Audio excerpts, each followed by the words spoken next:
Ladies and gentlemen, welcome to the Carolina Wrestling Podcast, where we are here on location with the illustrious Baron Bullard. Big get for us today. We're very excited. We got a show going on tonight here in Dunn. We're on location, so there's a little different setup, but we're excited to talk to you today. So how's it going, man? It's going great. I mean, I might even have to use that nickname. That's another one on my ad, the illustrious. The illustrious Baron Bullard. Like you don't have enough nicknames already. Listen, there's always room for one more. It's like tattoos. I still got a little bit more space. Yeah, I felt like one time I saw Trey preparing, and he kind of had this like scroll that he was ready to read off of to get all your names out. Hey, he's got there in that payday.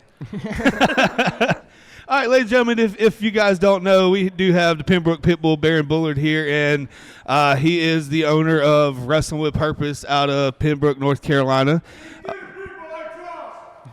And Team Pitbull you trust? Yes, sir. Freddie. That's a smart man. Good night. We got Freddie over here talking about in Team Pitbull we trust here in location in Dunn, North Carolina. Chance. What are we going to do with these people around here? I mean, yeah, it's a rowdy setting. We got a big wrestling event getting set up here tonight, so we're all excited. I think everyone's a little jittery. I got the jitters, man. I'm ready to get out there. It's been too long. I haven't done a show since December or like mid-December, I think. So yeah. I'm ready. So we're gonna get right into it, Baron. So we're here at Next Level Pro Wrestling, and here in the past year, you and your tag team partner, Nene Icon Trey G, for a long time was the Next Level Pro Wrestling Tag Team Champions here. And at our last show, you had a amazing cage match with Bootleggers Inc. And unfortunately, your team didn't come on the winning side of that tag team match. But it looks like that Team Pitbull has a lot of stuff that they got planned for 2025. So let's go there. There's a lot in 2025. And I'll just put it this way. People misconstrue the word respect sometimes. Bootleggers, they earn their respect. Doesn't mean we like them, but they earn their respect. So we might not take things as far. But as far as 2025, I see more gold in Team Pitbull's future. Trey G and I is both pretty well traveled. I see some new places for us, some old places, and reminding people who we are. Because between the two of us, we have around 50 years experience. And I heard Trey G's podcast. Yeah. And you can't believe everything you hear. I heard him say 12 to 24 months. Yeah, Listen, I'm going to tell you guys a secret. So he was talking about ACPW Elite. Trey G, it took a little break for a little while, and Sean Cruz was running a show. And I said, hey, Dawson's, let's get Trey G in the ring. First time Trey G and I had ever teamed together. We've wrestled each other a couple times, but first time we ever teamed together, and guess who decided, I'm going home to get my boots. Maybe I got more left in the tank. So all you little punks out there, you probably rejoiced when you heard Trey G's got 12 to 24 months. Nah, he was having a rough day. He just don't know it yet. You got a lot more of Trey G and Team Pitbull 2025, 2026. It ain't over. We just getting started. It's the wiki remix of violence. Well, ladies and gentlemen, first scoop here, correction after last episode. And I was going to bring that up, that we did speak to Trey G last episode, so it's kind of like a Team Pitbull feature for the next few weeks on the program. Yeah. And so for that, I'm excited. So I wanted to ask, I got Trey G's take on this in the last interview, but like at the beginning of Team Pitbull, like what do you feel like really started that? Like what's your side of it? Well, it's basically the original Team Pitbull was Trey G, Sean Cruz, and Steven Idle. And I'd been to Pembroke Pitbull a long time, and he had mentioned Midnight Mayhem. Aaron Varnum actually gave me the name Pembroke Pitbull. I didn't know it at the time. I'm catching the replay, and he said the Pembroke Pitbull Baron Bullard, and the way it was as aggressive as I was working on a body part trying to injure my opponent. And I was like, that's got a good ring to it, so I kept it. So, and I knew Sean a long time, knew him just as long as I've knew Trey G, and I'd recently met Steven, and they'd put Steven and Sean together as a team. And I'm like, okay, they're American Pit Bulls. Yep. I'm Pembroke Pitbull. And like Trey G and I was pretty close. I got an idea.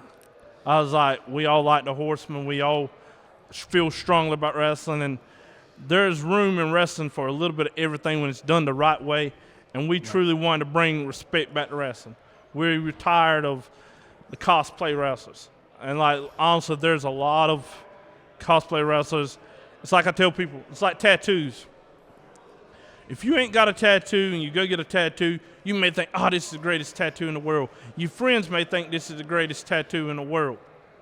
And then you go to someone that's won many awards in the tattoo industry, and they're like, your shading's off here. The line work's horrible. I feel I'm credible enough to call somebody's wrestling good or bad when I got a list of Hall of Famers that's mentored and trained me. Before I ever met George, I was with Dusty Rhodes every week. Ricky Morton, Rowdy Roddy Piper. I was in TNA. And then, like, things didn't work out. I had a family member that they told him he had 3 months to live, so I had to take time away. Yeah. And I didn't realize, being an 18-year-old, 19-year-old kid, I didn't recognize what management was. So when I called back, I was like, hey, my brother's doing better. Can I come back? When can I start? It's like, management's changed. You're going to have to go start somewhere else, start back over from scratch. Found George every Tuesday. George, Ric Flair, beautiful Bobby Eaton, and Ricky Dragon Steamboat was training me. Had some training under Harley Race. Harley Race even paid me to go out to Missouri to help train his guys. So when guys don't like Trey G and I, it's because we can call you out on your crap. Because, like, people get it confused. They're like, oh, I was on AEW, I was on WWE. I know what I'm doing. I'm a great wrestler. Ultimate Warrior was a horrible wrestler. He made more money than I'll ever make. So you trying to tell me Ultimate Warrior is a better wrestler than Brad Armstrong? You trying to tell me Ultimate Warrior is a better wrestler than Ricky Morton? So sometimes just because someone's got accolades don't mean they were deserving of those accolades. Yeah, and that's kind of where, like, one of the definitions of what good wrestling is kind of gets lost in the mix a little bit, because you look at people like, some people might say a very technical wrestler like, you know, Bryan Danielson or somebody is like the best wrestler, like Kurt Angle, you know, like in-ring stuff. But then other people might argue, you know, a bigger draw necessarily, like, you know, a Bill Goldberg, for instance, who, you know, little notorious for his moveset in a way. It's just, and that's where wrestling is so complicated and complex. I try to tell people there's a difference between worker, wrestler, and entertainer. You know, there's an old quote, and I'm going to ask y'all, who do you think said this? okay. I can't watch wrestling today because it's become so hokey and cartoonish, it looks very fake. I've heard that, but if you asked me to tell you exactly, I probably couldn't. You don't know who they were referring to, right? No. Lou Thez said that about Harley Race. Oh, wow. So can't you imagine what they'd say about today? Oh, yeah. Because, like, realistically, pro wrestling was stemmed from amateur wrestling, where you're trying to get a hold. Because I hate, like, the young generation call that a wrist hold. It's not a wrist hold. If I grab you in a wrist lock and I decide to twist it and crank it, and I snap your arm, how much resting are you doing? Absolutely not. No, like, guys are so confused now, and they do this. That's like, I hate the word inverted. You done an inverted move because you couldn't do it properly to begin with. And that's like, people like, it's not that important to do. Yes, there's a right way and there's a wrong way. You only do one thing at a stop sign. You stop. You don't go slow through. That means you didn't stop, and you're going to get a ticket. There's a right way and a wrong way to do wrestling. And unfortunately, I take the blame. Trey G takes the blame. George South, Ricky Morton, a lot of the older guys take the blame. We let a lot of crap through that shouldn't have came through. So when you speak to the idea of, like, what true good wrestling is, like, as a cultured individual who, like, has a tastemaker, I guess, like, in that sense, what's, like, a top 5 of things that would just disqualify somebody from being a good wrestler? If you just had a list of, like, maybe pet peeves or something that you think is kind of the staple of not good wrestling. Okay, now this is where, like I said, it's kind of complex. I love Boogie Woogie Man Jimmy Valiant to death. And little sneak, I don't know if Trey said it, that was his favorite wrestler growing up. Now, Jimmy Valiant's told me this many times. He said, Baron, if this was the way it was back in the day, you would tie me up in knots. You're a way better wrestler than me, but I'm a better worker than you because I'm a gimmick.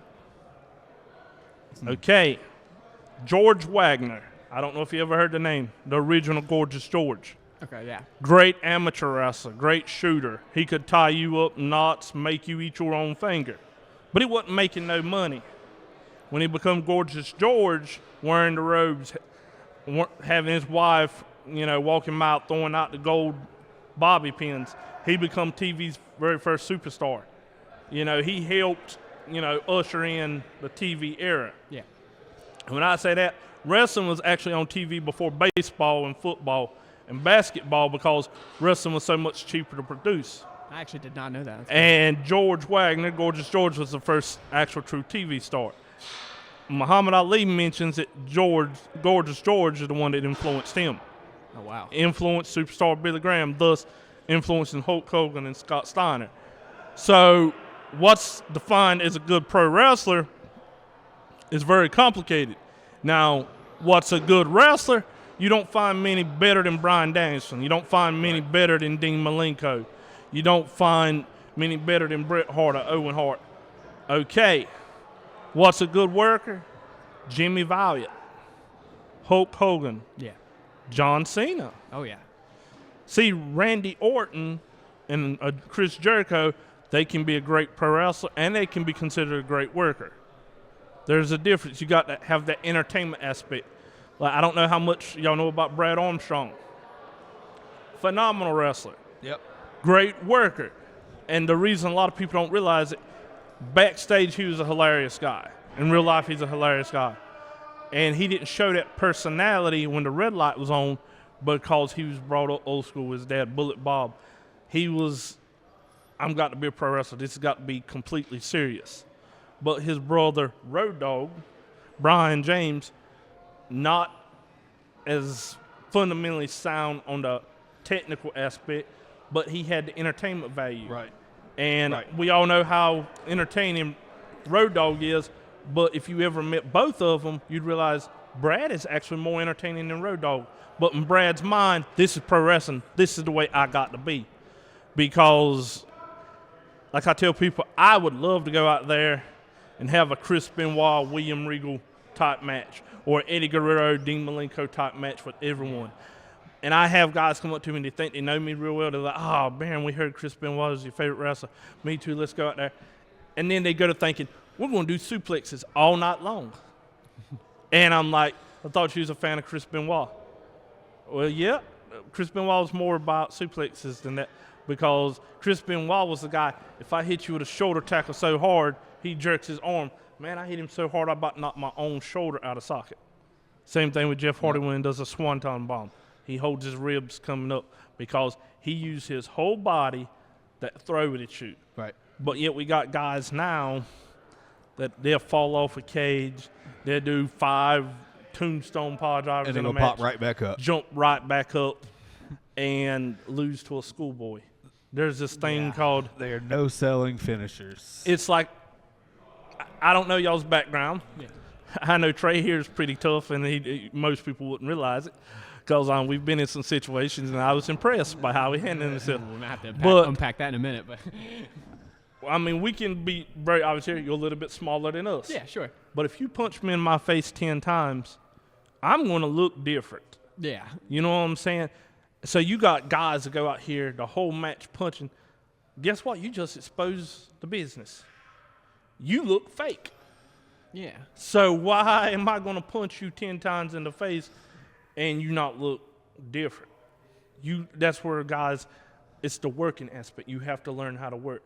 Now, instead of punching you 10 times, I can grab your wrist and I can try to make you tap out.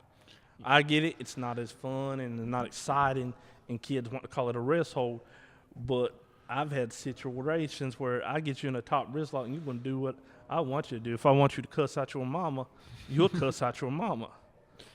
And guys, these days, as Triple H once said, we let too much toothpaste out, and it's hard to put the toothpaste back in the tube.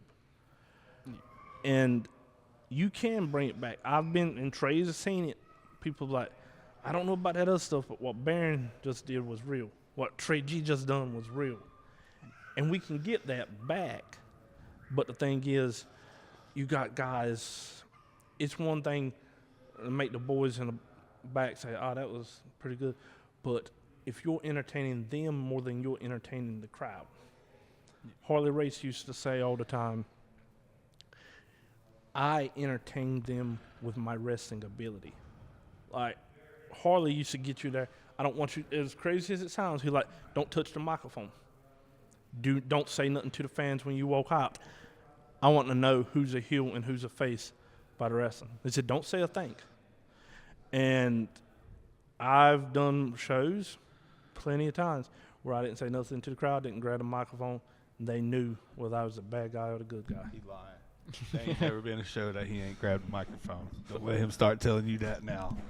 No, I'm sorry. I'm sorry. No, I'm just playing, man. But no, go ahead. And it's, like I said, there's a lot of potential and a lot of great talent. It's just sometimes you're misguided because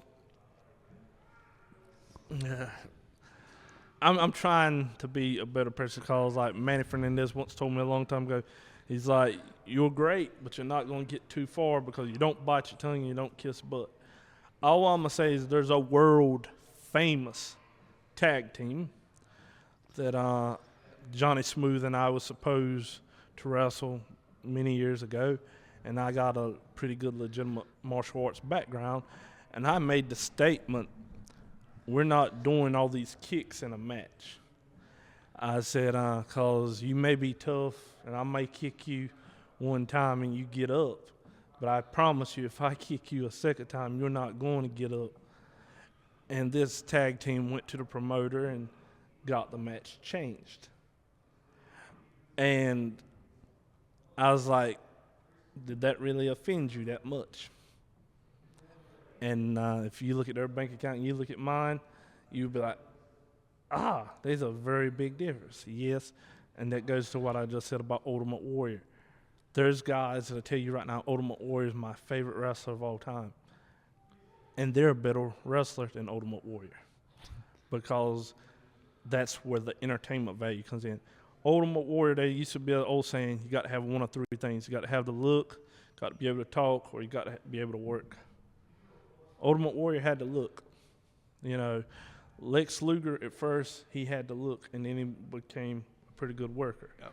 And like Lex, I ain't gonna lie, he wasn't known mostly for promos, but he had the look and he became a good worker. Scott Steiner had all three. Oh yeah. You know, and like me, I used to be in a lot better shape, and like I'm not gonna lie, I've lost the drive somewhat, and I'm trying to reignite it. But like at Nick's level, at Wrestling with Purpose, there's a lot of great guys, a lot of places, and it's just they need the right guidance. You know, because I could dog a lot of people, but the thing is it all their fault, or is it because nobody's been able to show them the right way? You know, that's like, and I'll pull the curtain back a little bit.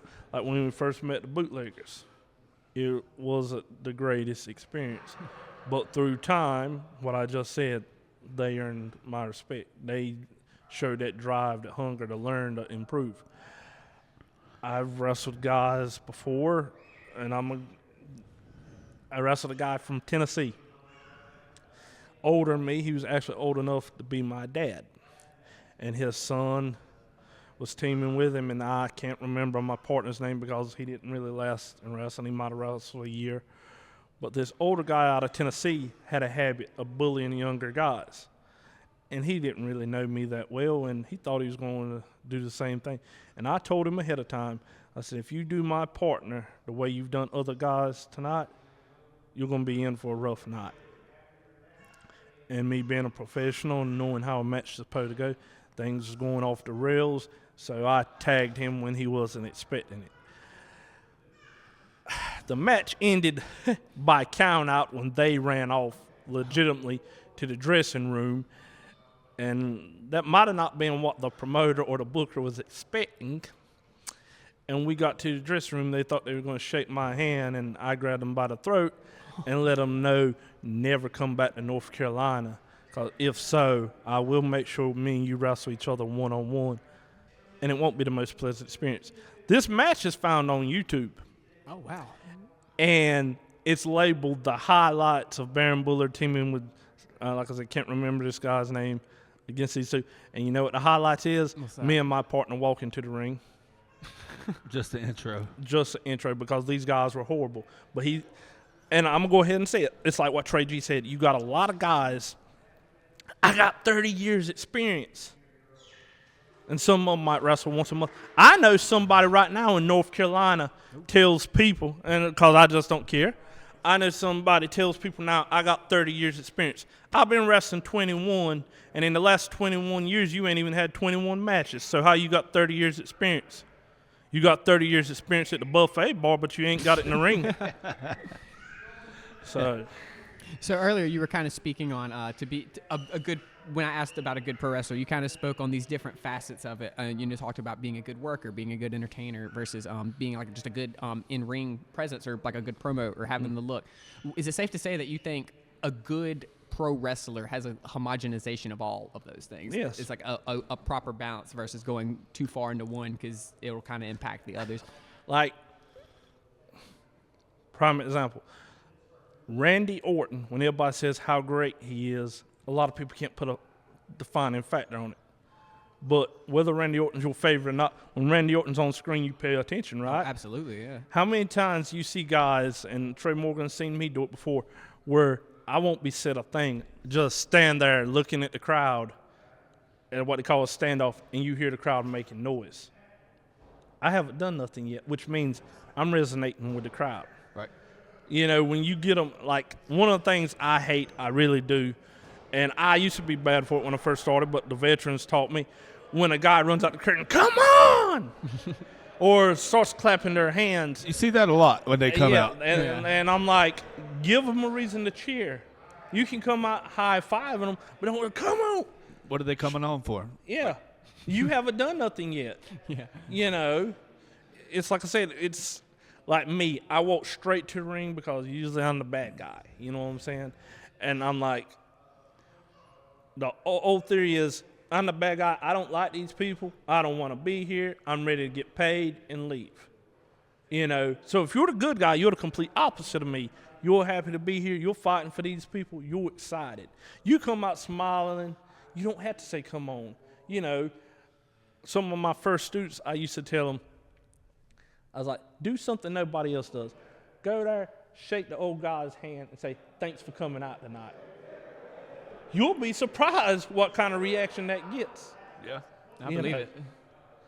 Something guys don't even do anymore. Some of them jog out full of excitement or run out, you know, throw a hand up. You don't have to do come on. Come on was great back in the day when maybe one person do it. But I can watch a show, it's like a suicide dive or a super kick. I'm going to see it multiple times in a night. You know, so you got to think. And like when I used to work with guys, like, and I think Trey G touched on it, and I get it, it's passion when you already think you know who you're going to be in your gimmick. And I would tell guys like, oh, I want to be like Jeff Hardy. I got these here nylon things on my hand, got the baggy pants. And I'm like, do you got a dream to go to WWE? There wasn't no AEW at the time. Yeah. I was like that. Yeah. I was like, you do know they already got Jeff Hardy. Yeah. I was like, why would I hire second best? Nobody wants second best. Right. So I'm not going to hire second-rate Jeff Hardy when I can get real Jeff Hardy. And it's good to be influenced by people. You use little factors of that, but make it original. Like, I don't know, you're pretty young. Big Boss Man used to do a move where he laid a guy on the middle rope. And he'd run, drop a leg across their shoulder, slide out and do an uppercut while he's standing on the outside. I haven't done it in a couple of years because I've gained about 75 pounds, but I would do the same spot, but instead of an uppercut, I would stand on the concrete and super kick the guy while his head was laying across the middle ropes. Oh, wow. And everybody thought, oh, man, that's so great. Now, it seemed original at the time, but I'm like, that ain't original. I just stole it from Boss Man. They're like, he ain't never thrown no super kick. I like, but he done the uppercut, and I just added my twist to it. Right. You know, and everybody thinks I'm so great. You know what I'm saying? And another submission hold, and it kind of burns me up when I hear people say Rings of Saturn, because it's not the Rings of Saturn. Rings of Saturn is where I've got one of your legs between my arms, and I'm pulling your other arm back. Yeah. But I forgot what Pac calls it now. And Batista. The brutalizer and the Batista bite, right? Okay. Yeah. Brutalizer, yeah. So I got a story behind that one for you. Okay. So Reed Flair and Richie Steamboat and me and a guy named Leland Race, his real name's Jason Jones, but he was going by his real name at the time, were in an armory in Mooresville, North Carolina, which is about 30 miles north of Charlotte. And like I said, with my martial arts background, I used to be pretty good with submissions. Big Chris Benoit fan, as I already said. Yeah. Big Perry Saturn fan. So I said, I'm going to combine the Rings of Saturn and the Crippler Crossface. Oh, okay. And I'd done this move, had never seen it before, because I combined the two, but they call it Rings of Saturn now, but it wasn't Rings of Saturn. And Ricky the Dragon Steamboat come, he's like, Baron, can you show me that move again?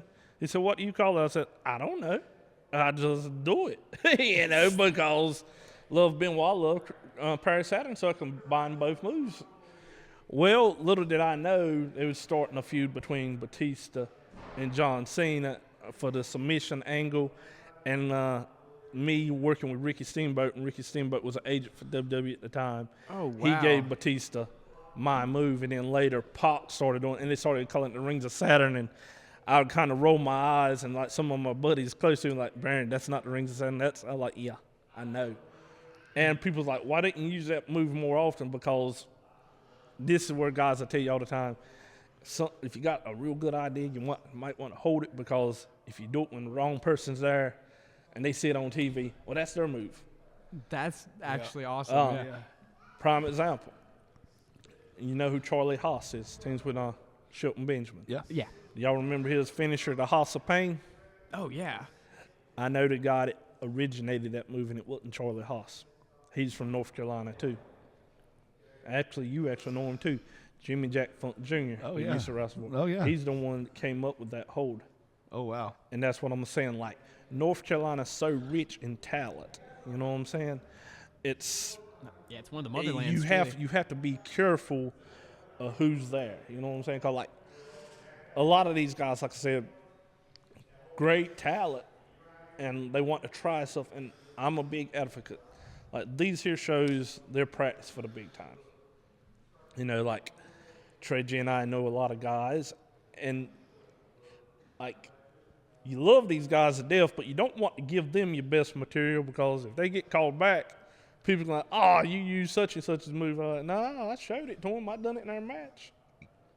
So they get the credit for it. That's reason a lot of stuff I've cut out of my repertoire, because when the Usos done that spot I was just talking about, the super kick. Oh, yeah. And there's like, I got a bunch of phone calls. The Usos done your spot. I said, no, that's their spot now. They both done the super kick at the same time. I said, There's just one of me. I said, plus if I do it now, they're going to like, oh, you done the Usos spot. But when you check the history, I started wrestling before the Usos. Long time before. Long time before. And another prime example, they call it the Sister Abigail.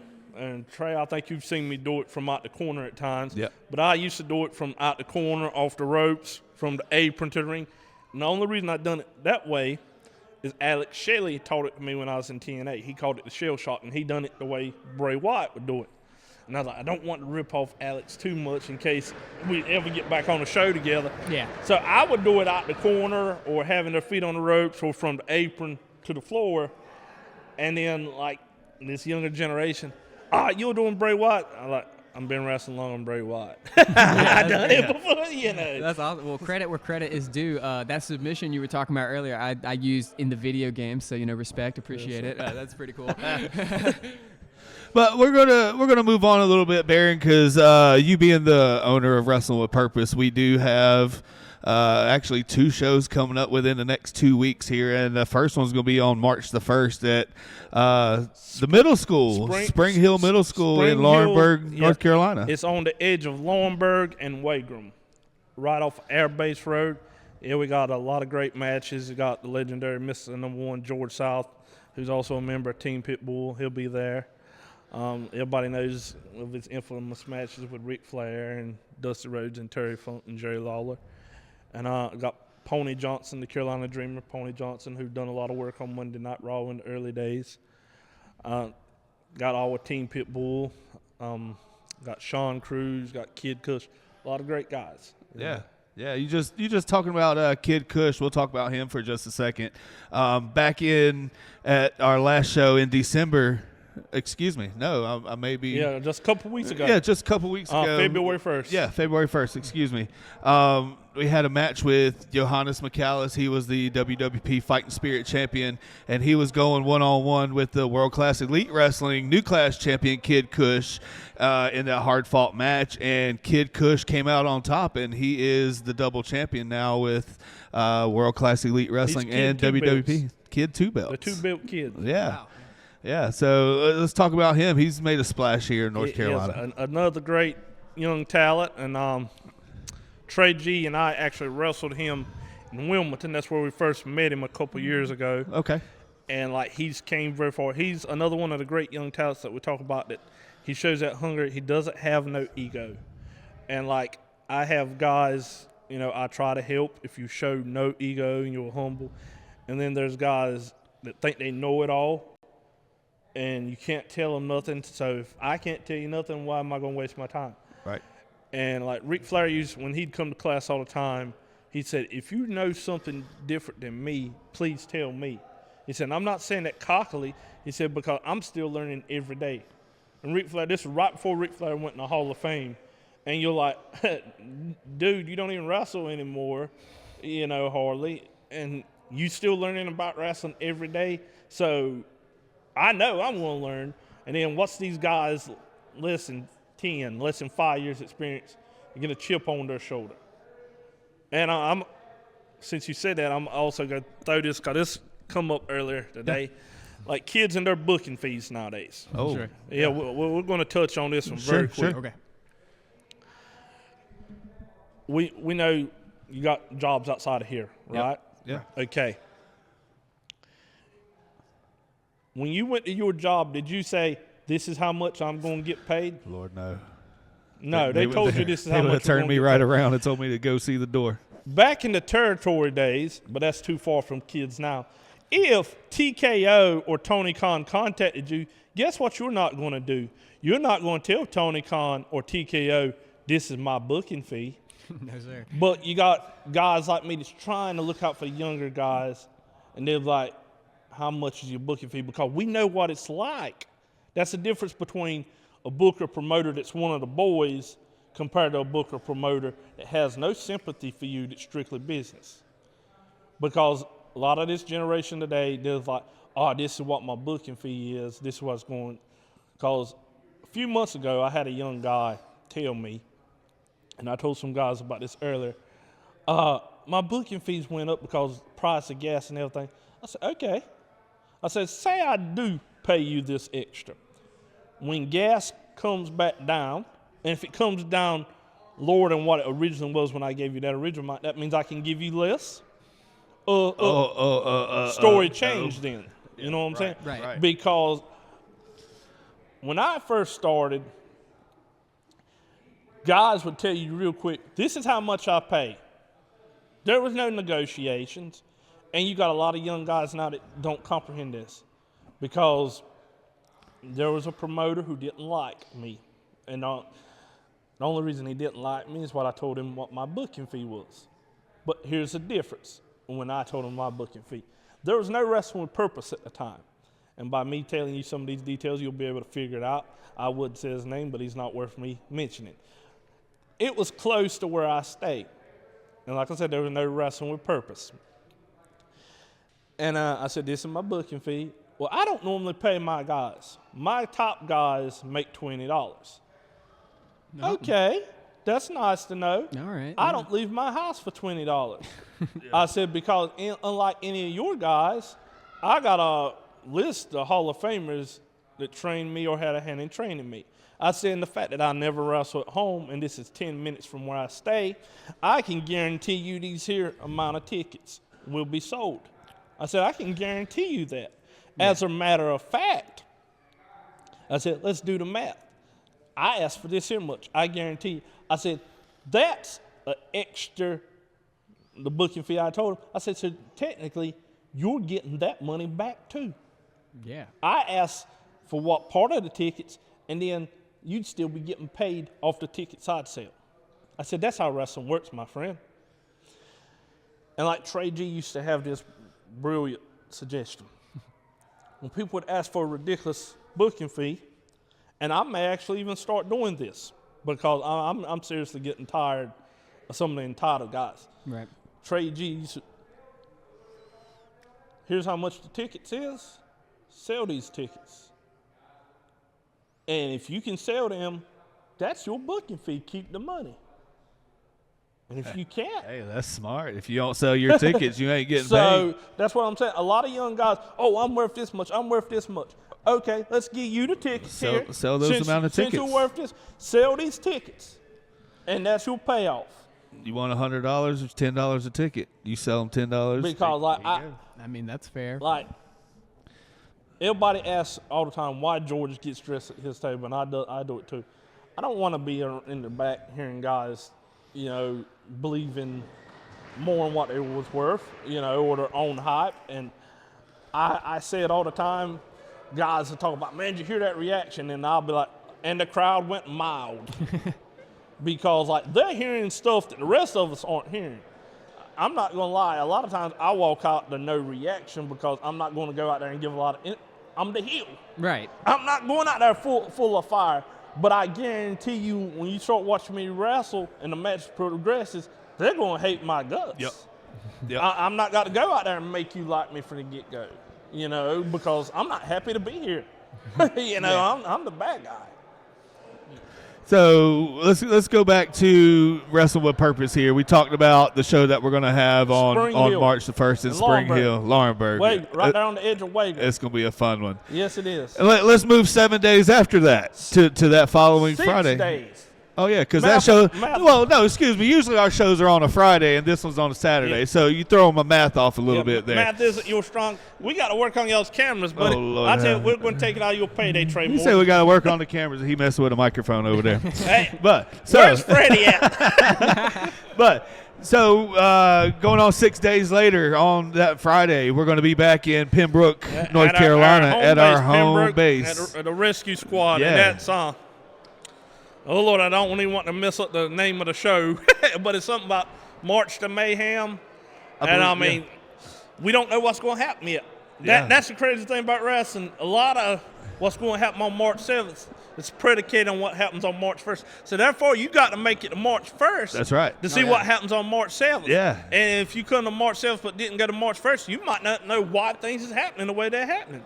That's so this is one of them shows you can't afford to miss either show. Absolutely. You got to be at Spring Hill on March 1st. You're going to want to be at the Pembroke Rescue Squad on March 7th.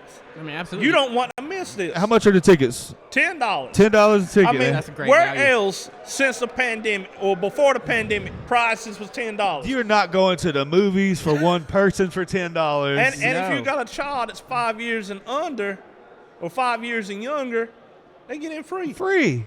At that point, it's a And steal your for the kid parents can't out even there. get into the movies for free. Yeah, Absolutely not. There's nothing free for kids anymore. I mean, you won't watch one night of WrestleMania, so you got to be there for both of it. Exactly. And as you were talking at Trey G's podcast, Heath Slater was at one of our most recent shows. That's the thing about Wrestling with Purpose. You just never know. You never know who's going to come in. I'm not going to say somebody's going to be there this time or next time. You never know. All I know is you have to Demolition show up. Axe has been running his mouth. Ooh. Heath Slater- Demolition Axe. Yeah, Demolition Axe. Who just signed a new Legends deal with WWE, so he might be on the new WWE game. They sure He's did. going to get some new toys. What if they got inducted to the Hall of Fame this year? You Exactly. know, So- that's the first part. They signed that Legends deal, yeah, then they're in the Hall of Fame, and then they're gonna be here at Wrestling with Purpose. Hopefully, you know, that's something that could happen. Well, it ain't no hopefully. They told me they were coming. So this is breaking news here. That Demolition Heard it here first, Axe ladies and said, gentlemen. I've had problems with Team Pitbull in other places. I'm coming to your yard. Wow. And then Heath Slater called me not too long ago, threatening me, saying he wasn't through with me and Trey G. yeah, Team we Pitbull. just had Heath Slater on the show. just a Trey couple had a weeks lot ago, to say February about 1st. Heath Slater, And- actually. And Caprice Coleman has been saying some stuff. Yeah, and him and his son Chase, they've both been at WWP before. Yeah, so we got a list of people that's been in there. Yeah, and from what it sounds like now, we got more people that's coming in. And I don't know all the details, but Heath Slater's got a former tag team partner who said if we keep pushing buttons, he might be coming from Detroit. We don't know about that just quite yet. That's And Context clues, ladies and gentlemen. and somebody with an y'all can put 2 and 2 together if y'all trying to figure out who that tag team partner all is. I'm gonna say is I got the cooler move. He might want to think he can do a gore or something, but I can do a spear. Ooh. And somebody with an NWO, Marcus or Bagwell, something. Buff? You talking about Buff Bagwell? He may be coming. You never know who's coming to WWP. Man, we just got a who's who of names that's And, coming in there. And Barbarian's supposed to be coming back, and you just never know. Yeah, You never know. but just to let everybody know, just pull the curtain back just a little bit. You don't do shows to put money in your pocket. The shows that you do is always some kind of benefit show. We're always doing something for the community. It might be like we're going to Spring Hill Middle School. The show we're doing is going to benefit them there at the middle school. Yeah, the boys and girls basketball program. Yeah. So we did that. We were just at February 1st. We were at the high school there. For the amateur So wrestling we team. did the amateur wrestling thing. We also do medical bills. People in community that's having real bad health problems Yeah, and because stuff like we that. haven't set a date yet. There's an individual battling cancer that we'll probably be doing a show shortly after the summer for it. And there's always I'm not trying to be too preachy, but I wasn't always saved. And when I got saved, somebody was needing a situation. And I said, yeah, we can do something for you. And I was like, what did I just say? Because before there was a Wrestling with Purpose, I ran what you call spot shows. And most of these guys nowadays don't know what a spot show is. But somebody would contact me, Baron, we need you to put on a show. I've done shows. I'm one of the rare promoters around here that can sit here and say, I've done shows out of state.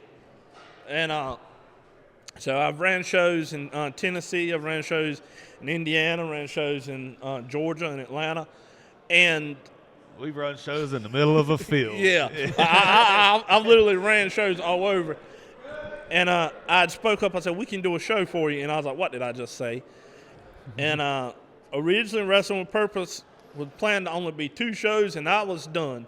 And that was 8 years ago. 8 years ago. Oh, wow. We're going strong. And as of right now, because if I show you all my calendar, WWP got me booked big time. We're doing a lot of stuff that we haven't done. We're already run twice as much as we have last year already. When I tell you, I got to be careful how I word this because things has fell through before. But we know we brought shows to Hope County. Yeah. We brought shows to Scotland County and obviously Robeson County. Yeah. And we may be heading out toward Gastonia, possibly. Oh, wow. And there's also been talks around the Fayetteville area.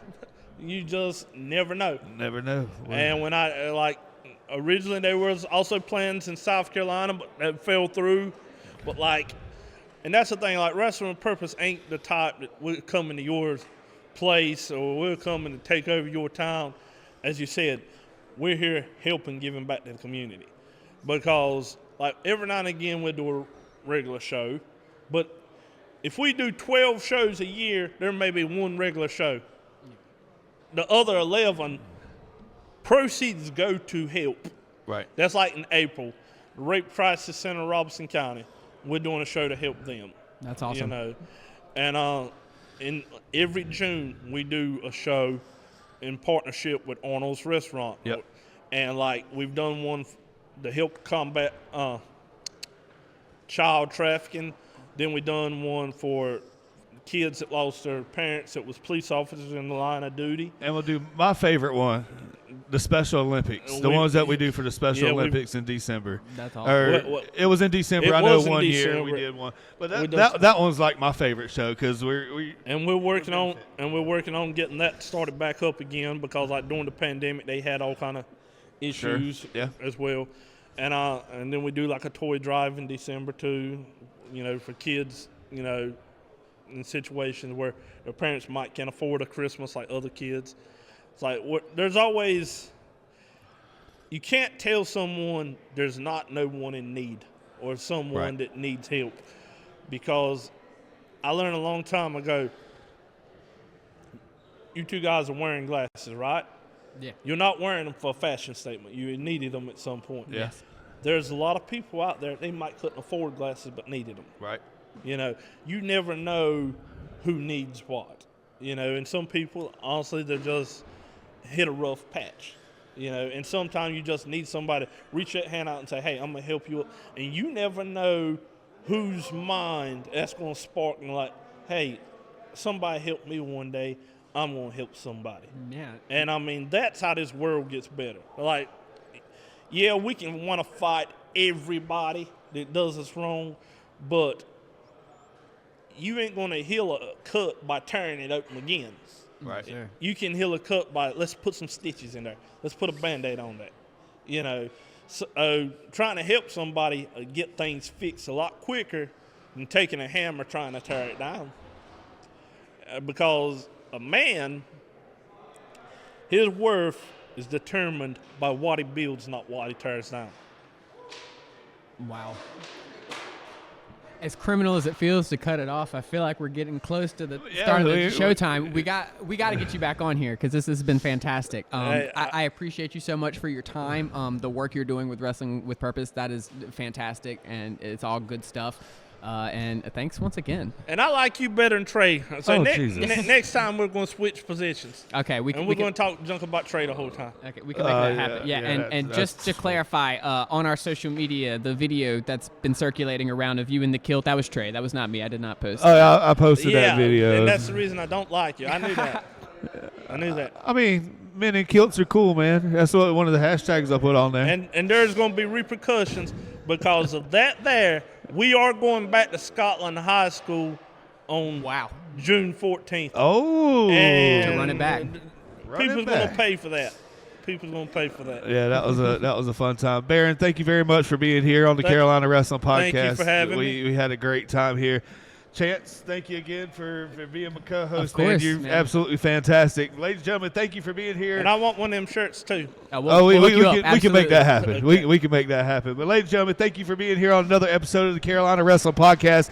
My name is that guy, Trey Morgan, and my co-host, the professor of podcasting, Chance Jenkins. Appreciate it. Thank you all very much for being here, ladies and gentlemen. We'll see you on our next show. Yep.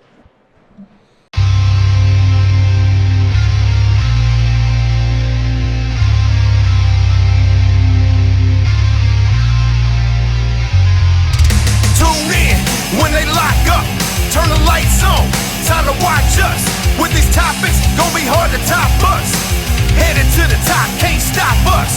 It's the Carolina Wrestling Podcast. Carolina Wrestling Podcast. Carolina Wrestling Podcast. Carolina Wrestling Podcast. It's that guy, Trey Morgan, and Freddie Attack. You can't ignore him. And Chance Jenkins, no chance for boredom. Get the table, the mics, now bring the boards in. We talking next level, that mean the best ever. Pro wrestling, it don't get no better. We talking 2-6 Wrestling Academy, and the rest of the scene around here that's grown radically around the Carolinas. Ain't hard to find us. New episode drops, watch twice and rewind it. Go and share it with your friends. Just remind them, and every time you see us, it's perfect time. What you looking for? If it's wrestling, we got it. No cap. Autographs in Carolina, what you looking for? If it's wrestling, we got it. No cap. Autographs in Carolina. Tune in when they lock up. Turn the lights on. Time to topics gon' be hard to top us. Headed to the top, can't stop us. It's the Carolina Wrestling Podcast. Carolina Wrestling Podcast. Carolina Wrestling Podcast. Carolina Wrestling Podcast.